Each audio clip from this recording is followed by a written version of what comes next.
Mighty Mike! At dahil matagal na nga kami hindi nakakapunta ng Antipolo, so lagi namin ugali na pag pupunta kami ng Antipolo is nagpupunta kami dito sa may simbahan. So ito na ang itsura ng Antipolo ngayon. So yung kalsada na yan is one way na yan. Pero dati two way yan eh. Pero dahil sa maraming populasyon ng Antipolo ngayon, so may mga kalsada ng naka one way na lang. So patuloy nga kami naglalakad niya. Kaya nasa Cloud, si Manager, at si Nigel. So ito, nandito na tayo sa may plaza ngayon. So ito yung plaza. Dito. Saan ba? Sige na.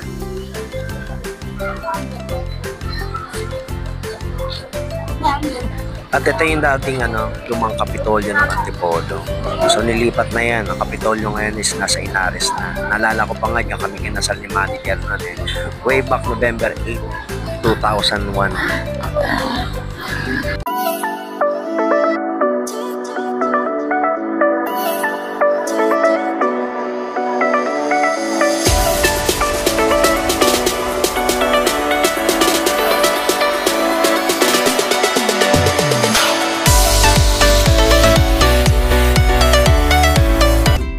BioResearch by Pigeon Philippines. Kung gusto nyo ng quality at pure pigeon racing bloodline, pumunta lang kayo sa BioResearch by Pigeon na matatagpuan ito sa Sukat, Parañaque. BioResearch International Marketing Group. Mighty Mike Documentary Adventure TV would like to thank our Ninong's Foreign Suppliers, Concept and Design. Mighty Mike!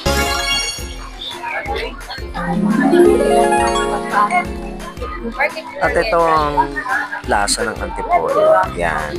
Naalala ko nung dati, nung bata ako, nung nagpupunta kami rito sa may bayan. Itong buong plaza na to, marami nagtitinda rito eh. Tapos may court pa rito ng basketball court dati. At the same time nun, naalala ko nun, dito mismo sa spot na to, wala pa kasi itong fountain na yun dati, pati yung Christmas tree na yan.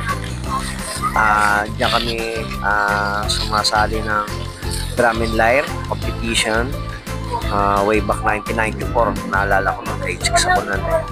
So nag-third place kami niyan, sumali kami sa drum and lyre competition dito sa Antipolo. So dinadayo ito ng mga iba't ibang grupo ng drum and lyre yan ng Cavite, Laguna, Batangas. So usually mga Calabarzon din. At the same time no, may dumadayo rin ng mga tiga Baguio.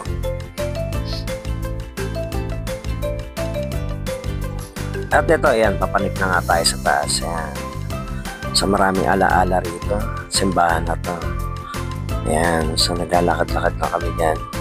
So try namin na ikutin yung buong simbahan. At the same time, magsisimba rin kami kasi panata talaga namin yung misis yan. Yung manager na sa tuwing papanik kami ng Antipolo. Ayan, magsisimba at magsisimba kami. Hindi pwedeng hindi kami dadaan dyan. So ayan, papasok na nga kami sa loob. Ayan. So, ayan. Ayan ang gandang itsura ng simbahan ng Antipolo. So, marami nagsisimba rito. So, dinarayo din. Tsaka dito ang misa, tuloy-tuloy din. Parang katulad na misa sa Quiapo at sa mga ibang katedral. So, ganyan kaganda. Maluwag na nga ito. Dati ang dami nagtitinda rito eh. Pero ngayon, syempre, dahil sa marami nang dumaday sa simbahan ng Antipolo, pinagbawal na. Ayan, nandito na nga kami sa loob. So ito, trivia lang ha. Alam niyo ba nangarap akong ikasal dito sa simbahan na to? Pangarap ko talaga yan. Kaya lang eh, wala pang budget. Kaya kung magre-renew ako ng vow, siguro gusto ko rito talaga sa Antipolo. Ma-renew yung vow namin dito na sa simbahan ng Antipolo. Ayan. Ang ganda, diba? Ang ganda sa loob.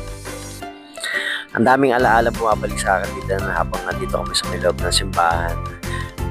Usually kasi kasama ko rito lagi dumadaan tatay ko. Yan, pumupunta kami ng San Isidro. Hindi pwedeng hindi kami tatawid dito sa may simbahan. So ayun yung dalawa naghaharutan. Yan talaga sila. Kaslaw yung dalawa na yan eh. Maya-maya nagkakapigunan. Pero wala tayong magagawa, mga bata eh. Comedy talaga yan. Wow! So ayan, Pumunta kami ng sakayan ng Marikina. Si manager, nasisilaw. Mainit na kasi.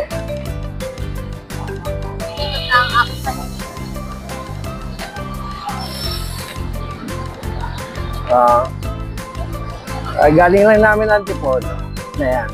Simbahan pala. Andito pala kami sa Antipolo. Nawala na sa...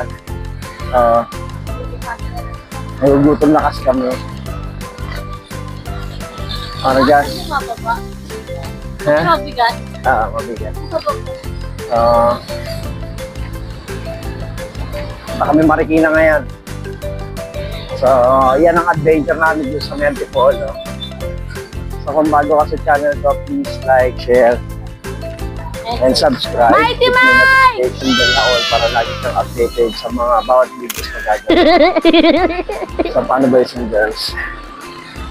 Bye-bye. See you in my next video.